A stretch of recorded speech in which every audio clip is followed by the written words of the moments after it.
Dear students, আমি আরিফিন রনি, দায়িত্বে আছি scholars study abroad and IELTS ILH এর।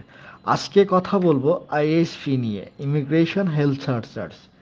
ইউকেতে যারাই পড়াশোনা করতে যাচ্ছেন এই কোশ্চেনটা প্রায় ঘুরে ফিরে আসে যে আইএস ফি কত এবং কত দিনের জন্য এটা পেমেন্ট করতে হবে এবং পেমেন্টগুলো এত বেশি হয় কেন এবং ভেঙে ভেঙে ইনস্টলমেন্টে দেওয়ার কোনো সুযোগ আছে কিনা।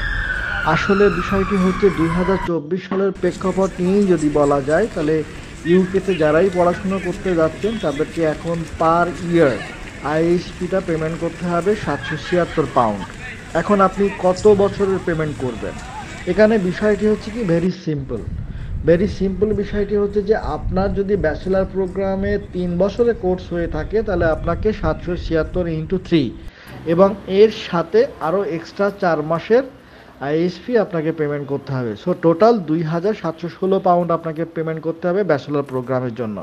আর যদি হয় আপনার মাস্টার্স প্রোগ্রাম সেক্ষেত্রে সেম, আপনাকে 776 × 1 প্লাস আপনাকে 4 মাসের এক্সট্রা পেমেন্ট করতে হবে। সেক্ষেত্রে হিসাব করলে 1164 পাউন্ড আপনাকে পেমেন্ট করতে হবে।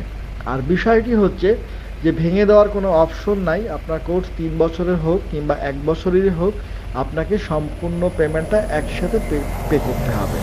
ঠিক আছে, ওভারঅল বিষয় হচ্ছে এটি আইএস ফি নিয়ে।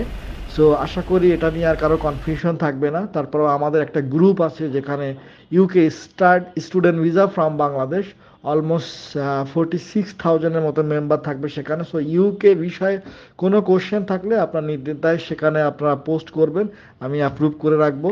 সো ম্যাক্সিমাম ইনফরমেশানগুলো আপনারা সেখান থেকে পাবেন। আর ফাইনালি আরও একটা কথা আপনাদের সাথে শেয়ার করি, সেটা হচ্ছে আমরা ইউকে নিয়ে কাজ করতেছি, বাট আমাদের আগে পরে কোনো সার্ভিস চার্জ নেই। সো আপনার যদি প্রয়োজন মনে হয় কিংবা আপনি যদি কমফোর্ট ফিল করেন তাহলে আপনার গার্ডিয়ান নিয়ে অফিসে আসার জন্য আমাদের অনুরোধ রইল। সো ভালো থাকবেন এবং যারা অ্যাপ্লাই করছেন আগামীতে অ্যাপ্লাই করবেন সবার জন্যই শুভকামনা। ভালো থাকবেন। আসসালামু আলাইকুম।